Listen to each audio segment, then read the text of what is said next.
So Becky and I have been married a little over 17 and a half years now, and throughout the course of our marriage, we've learned something. I need to be the one that drives, period. It's not because she's a bad driver. In fact, she is a much better driver than me. So logically, it would actually make sense that she should be the one that drives. But time and time again, it's proven that when she drives, that means I have to sit in the passenger seat. And when I have to sit in the passenger seat, nobody in the car has a good time. And this was even proven, not like on purpose with me mentioning this story, but I think it was this last Friday night. Becky got to the car before I did, so she just naturally just jumped in the car, and then I sat down in the passenger seat. We barely made it out of the neighborhood. And she's like, I don't know why I drove, because I'm over there like pumping the invisible brake. You know how that works? Every time I see a stoplight, I'm like, do you see that it's red? It's red, it's red. You need to stop. Why aren't you stopping?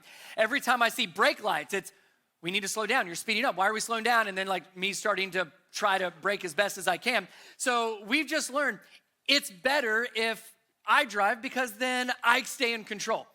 And now that doesn't seem like that makes that's probably not a solution, because the real issue is not her driving, and the real solution is her not driving. The issue is me, and I'm a control freak. I have control issues. And so the solution is, God, would you do a work in my heart? So before we jump into our study of James, I'm going to do something that's really good for me. I'm going to invite you to be part of this with me. So here's what I need you to do. If we can pull the lights up a little bit, you're going to need to see Bibles and stuff here in a second. If you can take your two fingers, everybody take your two fingers like this, all right?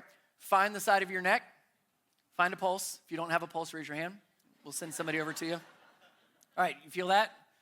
All right, are you doing anything to make that happen? No, not at all. That is completely outside of your control. If your heart decided to stop beating, is there anything you could do about it? Well, not this very second, no. We would send our medical team to you as quickly as possible. There's really not much you could do about it, right? That shows and proves there is so much outside of our control. So much more outside of our control than we would like to admit. We like to think that we are in control of our lives and even other people and other things. And the reality is, just by a simple check of your pulse, it's a reminder that I'm not really doing anything to make that work.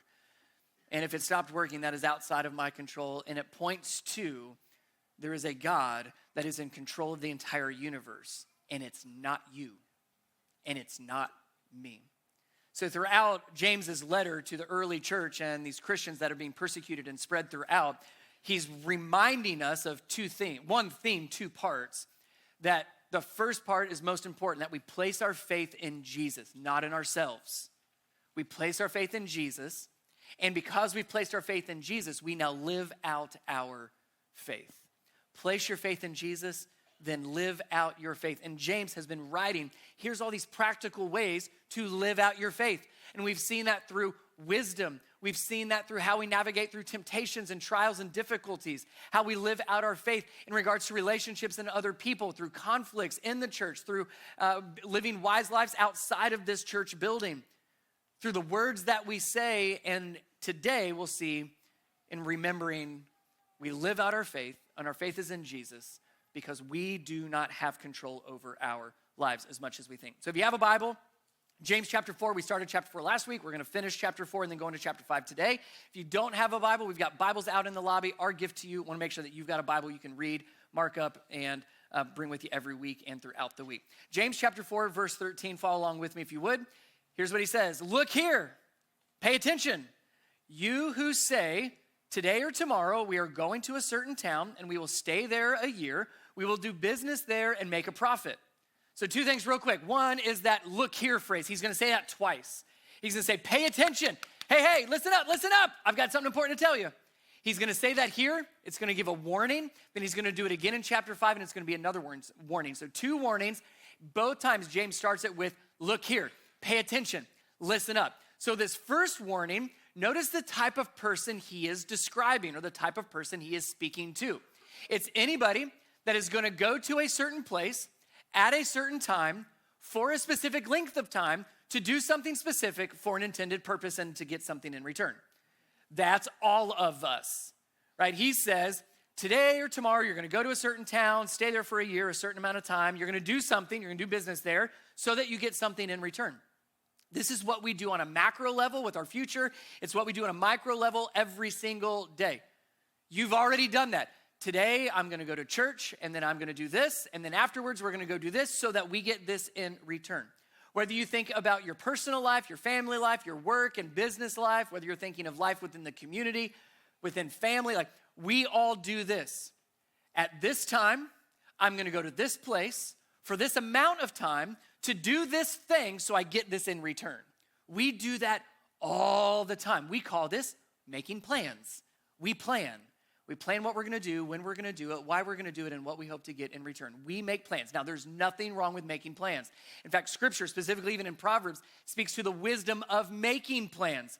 But notice the warning that James is gonna give to all of us that make plans. Here's the warning, verse 14. So here's these people that go and make plans. He asks a rhetorical question in verse 14. That is the warning. Well, how do you know what your life will be like tomorrow? Your life is like the morning fog. It is here for a little while, and then it's gone. What you ought to say is, quote, if the Lord wants us to, we will live and do this or that. So do you hear the warning? He's saying, it's great that you're making plans. Again, James is not saying God is anti-planning. There is wisdom in making plans. What James is pointing to as the warning, though, is, yeah, but how are you making your plans? We all make plans. There's wisdom in plans. There's godliness in plans. But how are you making those plans? Because the reality, which is what he points to, the reality is that we all have limitations and we are not in control. That's the reality. So you make all these plans, but let me give you the truth. Person making plans, he says, you don't even know what tomorrow's going to look like. And in fact, your whole life is just like the morning fog. It's here for a moment and then it's gone the next. He's pointing out these two truths. You have limitations. You cannot see into tomorrow. None of us have the vision to see all that will happen tomorrow. We are limited in our view. We are limited in what we can understand. We're limited in our knowledge and what we know. We have limitations and we are not in control. We like to think that our plans are in our control, therefore what we plan is in our control. That's not true. We might be able to make some plans, but those plans are include a lot of things that are outside of our control. You can't control other people. You can't control what's going to happen tomorrow. You cannot guarantee that your plans will actually work out the way that you want them to. So we are limited. We live in limitations, within limitations, and we are not in control. And what we see, James is actually echoing the wisdom from Proverbs. We see James do this a lot. He pulls wisdom from Proverbs and from the words of Jesus, and we're going to see both of those today. James, like I said, looks at Proverbs. Look at with me, Proverbs 27, verse 1. It's so similar. James is almost pulling this wisdom directly from Proverbs. We're told, don't brag about tomorrow. Why? Since you're limited, since you don't know what the day will bring. So yes, make plans, but realize your limitations. Sure, make wise, godly plans, but know that you're ultimately not in control. We have limitations, but God does not. We are not in control, but God is. Now, you could read this passage. Your life is like a morning fog, here one moment and then gone the next. You could read that and be like, James, are you depressed? Are you just being a downer on the realities of life? No, not at all. He's giving us the truth. He's helping us be aware of the reality which actually brings life, peace, and freedom. Here's what I mean by that.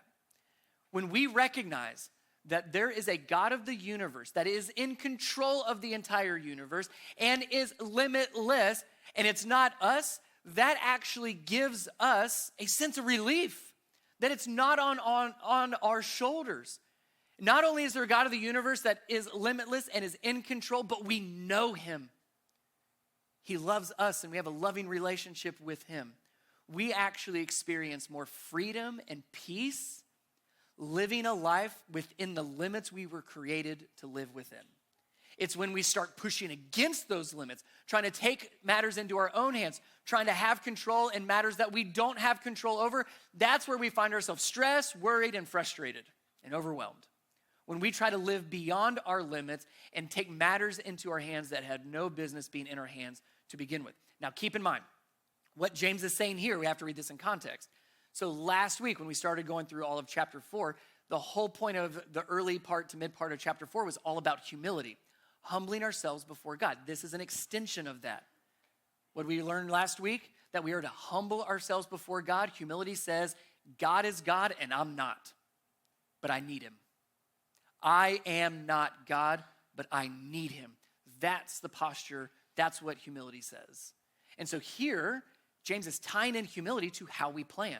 Do we make plans just based on what I think and what I want and my knowledge and my understanding and what I want? Or am I making plans being humble before the Lord? God, I have plans, but what do you want? God, I'm going to make my plans, but what do you think is best? Do we make plans with just me in mind, or am I making my plans with humility before God? Trusting him, placing my faith in him, because even though I have limits, he does not. Even though things are outside of my control, I have no control, God is ultimately in control. I mentioned Proverbs. Proverbs speaks a lot to planning, but then this other side of making plans with humility, because that's what James is pointing to. Yes, by all means, make plans, but with humility before God, recognizing he is God and we are not. Let me put these up on the screen. Here's how I want to kind of explain them. I'm not going to really read them. I'm almost going to interpret them on how I would apply them in my own life. So Proverbs chapter 3, verse 5 and 6. I'm going to trust God with all of me. We've been talking about surrendering our lives to the Lord. James started his entire letter with that. So because I've surrendered my entire life to the Lord, I'm not going to make decisions based on only my understanding because I am limited and I am not fully in control. Instead, what I'm going to do is I'm going to seek the will of God in all that I do. So I'm going to make plans based on seeking his will, and I'm going to trust that he will show me which way to go. That's how we interpret that for our own personal lives. Proverbs 16, I most certainly can make my own plans. I'm welcome to, but I have to understand and remember that God is the one that actually gives the right answer because he knows what I do not know. I may be thinking I'm doing what's right in my own eyes, but God's paying attention to my motives. We've seen that a lot throughout the letter of James, that God looks at the heart. So what am I going to do? I'm going to commit my actions, every action, to the Lord, and they will succeed not because of me. They will succeed because he's the one leading me. And again, remember, our version and definition of success is probably different than the biblical definition of success. Go back to that last one. Let me hit the last one real quick. Proverbs 16 says this, we can make our own plans, but the Lord determines our steps. In other words, yes, make plans. There's wisdom there. We've said that time and time again. But I'm going to trust God to direct these, which means if I make my plans, I need to be willing to let God redirect my plans, right? It's not just always directing, it's also redirecting. Every single one of these passages is what James is pointing to. Make your plans, but with humility. Make your plans, but recognizing that you are not God. Make your plans, but know the reality that we are limited and we are not in control.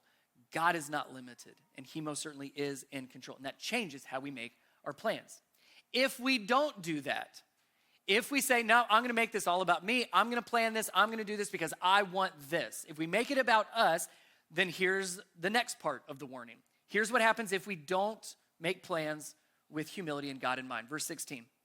Otherwise, so if you don't do that, otherwise, you are boasting about your own pretentious plans, and all such boasting is evil. Remember, it is a sin to know what you ought to do and then not do it. That phrase, pretentious plans, basically means you make plans thinking your way is best.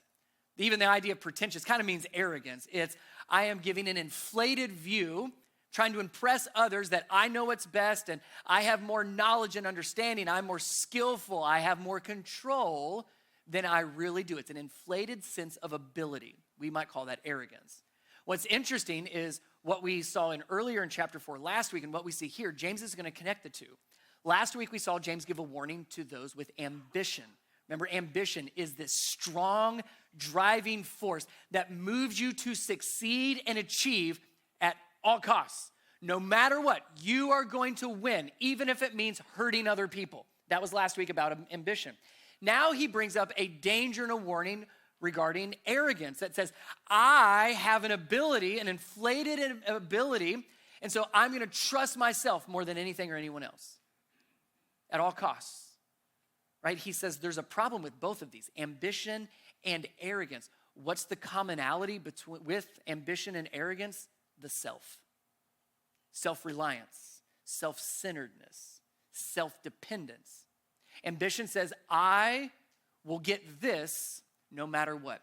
Arrogance says, I know all of this and don't care what anybody else says. It all points back, ambition and arrogance come back to self-reliance rather than being dependent on God. That's the warning here. That's the concern that James is bringing up. And again, the solution is not don't plan. Again, God is not anti-planning. The solution is not, James uses this phrase, what you ought to say is if the Lord wants us to, or if the Lord wills it. Is the solution just everything we say? Do we just walk around, well, if the Lord wills it, I'm going to go to lunch today. If the Lord wills it, then no, like that would be very cumbersome in our language and our conversation. That's not what James is pointing to. But he is pointing to the mindset and the heart posture. The solution is to pause long enough and recognize I'm not God. Again, we call that humility. So here's the question I would have us wrestle with in regards to all of our plans. Again, think of all the plans that you have coming up. We're going into the holiday season. You got Thanksgiving plans coming up. You got family plans, maybe some travel plans. Then you got holiday plans. Like we have a lot of plans in the works. So how do you view and plan for tomorrow? And as you just begin to think, reflect, and pray through that question, do you notice it's all based on you? Well, I'm going to do this because I want to, and I need to do this because if I don't, like, do you hear all the I's in that? Versus, God, here's some of my plans. What do you want to do? God, here are my plans, and I'm going to humbly hold them before you and say, but you have control to do whatever you want with my plans. God, I'm going to make my plans. I think they're good, but I need you to speak wisdom to me. That's chapter 1 out of James. And God, I'm going to take steps of faith with these plans, but I also am humble enough to say, God, if you change these plans, man, I'll just keep following you. Right? That's a very different way to view and plan for tomorrow. 2 other quick notes just on this. The first one, you've heard that phrase, live like you're dying. You know what I mean? Like that's not a Christian phrase, but it fits here. James is kind of pointing to this. When we pause long enough to recognize our limitations and our lack of control, specifically in our limitations, like our lives are limited. Our lives are like the morning fog, here one day and gone the next. When we recognize that, and we sit in our limitations when making plans for tomorrow, that should change our priorities. Because we get so busy just making plans. We stop to think, are these the right plans? Are these the right priorities? What's a priority is what we plan to do. And sometimes we lose sight of the priorities, what's truly a priority. And all of a sudden, that live like you're dying sinks in, and it's, you know what, why am I doing all of this? That doesn't matter as much as this or these people or what God is leading me to here. So when we recognize our limitations, it begins to change our priorities. That's a good thing. When we sit in the lack of control, you know what we experience? Freedom. You experience peace. Go back to the story of Becky driving. I can have 2 postures with that. The freaked out control freak that's nervous while she's driving. Once I calm down, especially when we go on long trips and she drives for part of it, you know what I'm able to do that I couldn't do if I was driving? Take a nap, sleep, read a book. When you're not in the driver's seat, you will experience a different kind of rest. When you are trying to control the things that you have no business controlling, we said it, stressed, worried, anxious, overwhelmed. When you recognize that God's in control and you're not, you will experience a different kind of rest because of your relationship with the Lord. So how do you view and plan for tomorrow? Sit in that this week as you're making your plans, but with humility. Here's the second warning. Chapter 5, verse 1, James continues. Look here, you rich people, weep and groan with anguish because of all the terrible troubles ahead of you. Let's talk through this one. Second warning, he starts it the exact same way, and it's a very similar structure. He says, pay attention, look here, listen up. And then he talks about a certain group of people. The first warning was a group of people that were going to go someplace to do something for a certain amount of time, at a certain time to get something in return. That's all of us. Now he says, hey, look here, you rich people. Now that's not, all of us have a different definition of rich, so let me get us all on the same page. If you have something, you're rich. If God has given you something, now you might say, well, I'm not rich, I don't have as much as them. That's not the definition, it's not comparison. You might say, well, I just don't feel like I have enough. That's subjective. If you have been given something, that means you have something, which means you are rich in the eyes of God, right? And this is not just wealth, financially. You can talk relationships, We can talk about a whole bunch of things that make us rich in the eyes of God. So he's talking to all of us. Now, James is going to focus in on the wealth side because in our materialistic world, that tends to be where we think of. So he uses that as an example. So he's going to talk to all of us that have been given something. And he says, there's a warning here. Now, keep in mind, once again, just like God is not anti-planning, God is not against wealth. He is not against people with wealth. As we're going to see, the issue that comes up is what we do with our wealth. What do we do with what has been given to us? Let's see it. Verse 2, your wealth is rotting away, and your fine clothes are moth-eaten rags. Your gold and silver are corroded. The very wealth you were counting on will eat away your flesh like fire. Great picture. This corroded treasure you have hoarded will testify against you on the day of judgment. A lot in there. Let me help you understand what it means so we don't get sidetracked by some of like the grotesque visuals here. Two phrases to lean in on. The first one, the very wealth you were counting on. Again, God does not have a problem with money. He doesn't have a problem with people with money. He has a problem with people placing their faith in money. Do you hear the difference? It's not wealth itself is the issue. It's not having wealth is the issue. It is when we place our faith in wealth, that's the issue. And that's the phrase that he uses here. The very wealth you were counting on. The very wealth you are counting on to provide for you. The very wealth you are counting on to give you safety and security. The very wealth you are counting on to elevate your status. The very wealth you are counting on for an easier, more comfortable life. The very wealth you are counting on. He says that's the problem, that you are counting on the wealth and not God. And then he explains the real issue that then leads to. That's the word hoarding. The very wealth you are counting on, and he's going to describe it, we'll come back to that, but this is the treasure that you have hoarded. God is not against savings. In fact, go back to Proverbs. A lot of wisdom in how we plan and how we save, but with humility, recognizing our limits, right? So God is not against saving, he's against hoarding. Hoarding would say, this is all mine and you can't touch it. This is all mine and I need more. And where does hoarding lead to? All consuming. I need more. I have to protect this. Nobody can touch it. I need to have more and more, and it's never enough, is it? That's what verse 3 is pointing to. When he says, this wealth that you are counting on will eat away your flesh like fire. He's talking about how our wealth consumes us. So we count on it. We place our faith in the wealth. That's a problem. Now that wealth now consumes us. It's never enough. That's a problem. And it consumes us to the point where we hoard it. And I won't share it, and you can't touch it, and I will do anything to protect it and get more. That's a really big problem. So do you see what James is pointing to here? It's not wealth and it's not having wealth. It's our heart posture towards wealth. It's how we view it. It's how we use it, right? Our worldly possessions will not last. James makes that very clear. Our worldly possessions will not last, and they most certainly can consume us. And that's the progression he pointed to. We place our faith in our wealth. It's never enough. It consumes us. We hoard it, and we begin to make money the love of our lives. Let me focus in just for a moment. I want you to see this. When we said that our wealth, yes, it consumes us, but it also will disappear. Notice the tense that James uses. Past tense, present tense, future tense. Listen here.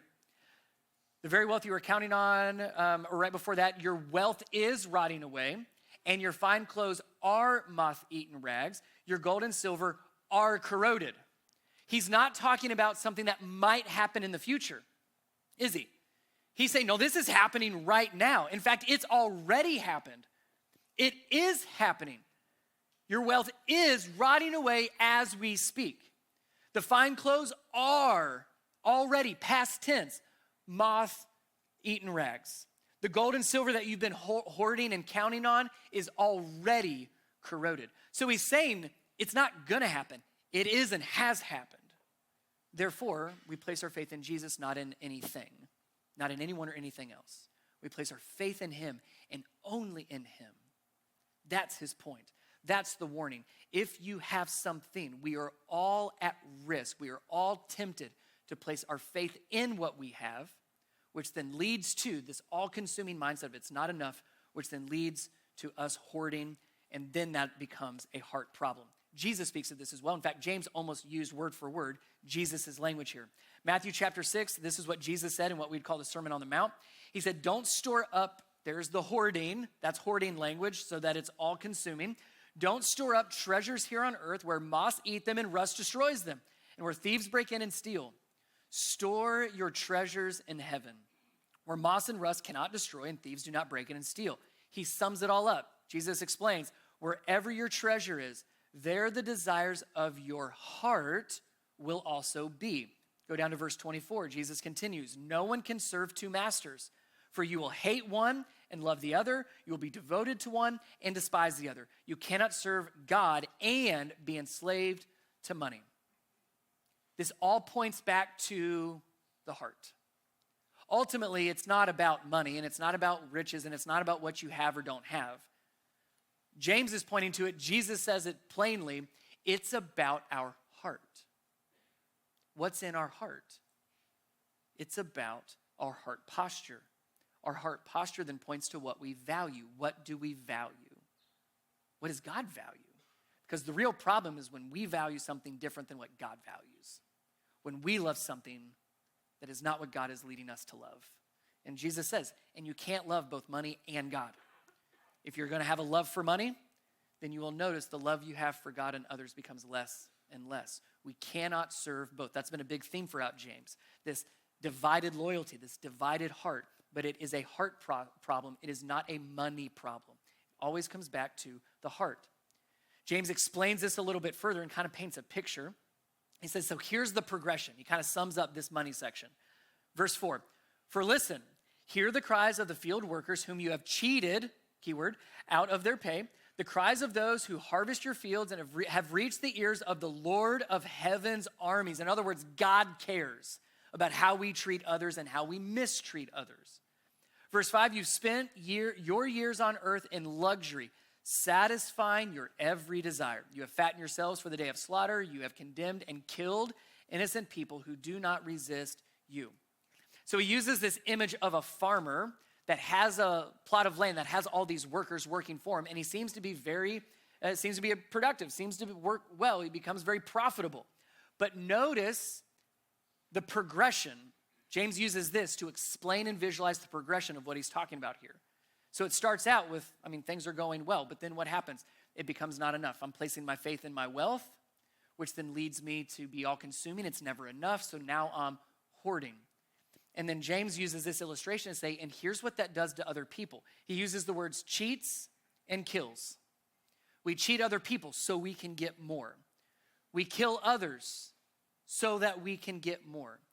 When we place our faith in anything or anyone other than Jesus, this is where it leads, right? It is a heart problem. It is a heart issue, not a money problem or a money issue. And all of this gets summed up so that you can satisfy your every desire. What's the word we'd use for that? Selfishness. Selfishness. I want what I want, and I'm going to do whatever I have to get it, keep it, and protect it, and get a little bit more so that I can live this life of luxury, so that I can live a life of comfort, satisfying my every desires. Again, it comes back to our heart. But James really wants to drive home. That doesn't happen in isolation. That happens with how we treat other people, thus the cheating and the killing language here. So let me say it this way, that we will either love people and use money, or we will love money and use people. If we love people, then we will use the money and the resources, what God has given us, we will use that for the good of God's kingdom and the good of others. If we love people, we will use what God has given us for others. If we love money, if we love wealth, if we just want more and more, then we will use people to get more money. We will hurt others so that we get what we want. We will cheat, lie, steal, kill so that we can get more of what we love. We can't do both. We can't do both, and James is pointing to what this will end towards. And it has to do with our heart. So let's ask another question. We asked this with the first warning. Let's ask it for the second warning. How do you view and use money? Is money where you find happiness and joy? Is that what gives you security and safety? Is that your plan? Like the more I get, the better life will be. Do you use money for selfish desires? To live in luxury, to have comforts, to fill in the blank? Or do you view and use money recognizing that you are just a good steward, that you are a manager of what God has already given you? Do you use money to bless others because you've been blessed? How do you view and use money? Will point to the condition of our heart. Verse 7, so he gives two warnings. For those of us making plans, all of us. For those of us that have something, also all of us. There's two warnings associated, and both have to do with our hearts before God. Humble yourselves before the Lord. Verse 7, he kind of concludes this part. Two warnings. Now, here's what we do with it. And he changes his tone. You can just hear how he changes his tone in verse 7. Dear brothers and sisters, so take a breath. Warnings about our plans, warnings about our wealth. Dear brothers and sisters, be patient as you wait for the Lord's return. Consider the farmer, another farmer illustration here. Consider the farmers who patiently wait for the rains in the fall and in the spring. They eagerly look for the valuable harvest to ripen. You too must be patient. So take courage, for the coming of the Lord is near. Patience is his theme here. Be patient. You too must be patient. We've talked about this before. The word patient in the original language is two words shoved together. It's the word macrothumia. Macro, like a long time.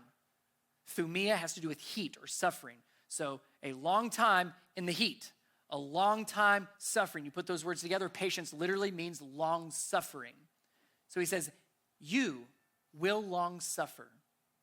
How encouraging. But hear why this is actually encouraging. He's not being sarcastic.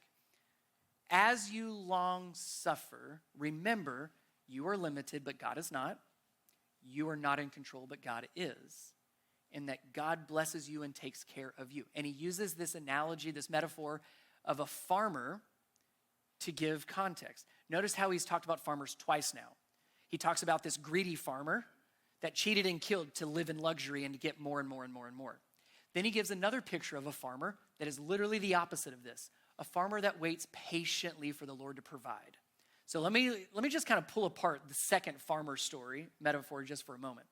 Think with me, what does a farmer do? What is ultimately a farmer's job in regards to what they are in control of? A farmer plants the seeds. A farmer works the ground. And then a farmer patiently waits for the harvest. There's a lot of work involved. But that's really the essence of what's within the farmer's control. Planting seeds, working the soil, and then waiting for the harvest to then reap the harvest. Think with me, what is out of the farmer's control? What are the limitations of the farmer? Can the farmer make it rain? No. Can the farmer make the sun shine bright? No. Can the farmer make a seed burst into life? No. Can the farmer guarantee the seeds he planted will be an abundant harvest? No. Those are the limitations of the farmer. So therefore, what does the farmer do? What is required of the farmer? To trust the faithfulness of God, who makes it rain, who keeps the sun shining bright, who brings life and provides. That's what the farmer does. And you know what I love about this example? It doesn't take away the work of the farmer. It does take off the pressure of the farmer. There's a lot of work, but the pressure to make it rain is not on the farmer's shoulders. The pressure to make life come out of this seed is not on the farmer's shoulders. The pressure of having the sun shine is not on the farmer's shoulders. The farmer has a lot of work to do, but he lives within his limits. He recognizing what is and is out of his control, and he trusts the faithfulness of God to do the rest. That is a life of freedom, peace, and joy, friends. That is the life that Jesus came to give us and desires for us to live. And it's not all on the farmer, which means it's not all on you. It's not all on me. That's his point. From the planning to the wealth, it's not all on us. What do we do? What is our response? This, to be humble before God. He's God and I'm not. To submit under the authority of God because I know that he knows a whole lot more than I do. And so I'm going to trust that what he knows is what's best for me. So I'm going to submit under the authority of God. And I will surrender to the will of God, that he will lead me in the right direction with my plans, with provision. I surrender to his will. We humble ourselves before him. We submit under the authority of him because we trust him and we know he knows more than we do. And we surrender to his will, to the will of God. That's our response. Humble, submit, and surrender, and let God do the rest. Let me end in Luke chapter 12.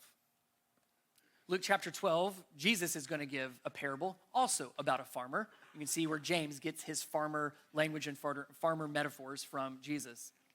Here's what Jesus said, and he also gives a warning. Beware, guard against every kind of greed. Greed is more than money, by the way. Life is not measured by how much you own. Then Jesus told them a story. A rich man had a fertile farm that produced crops.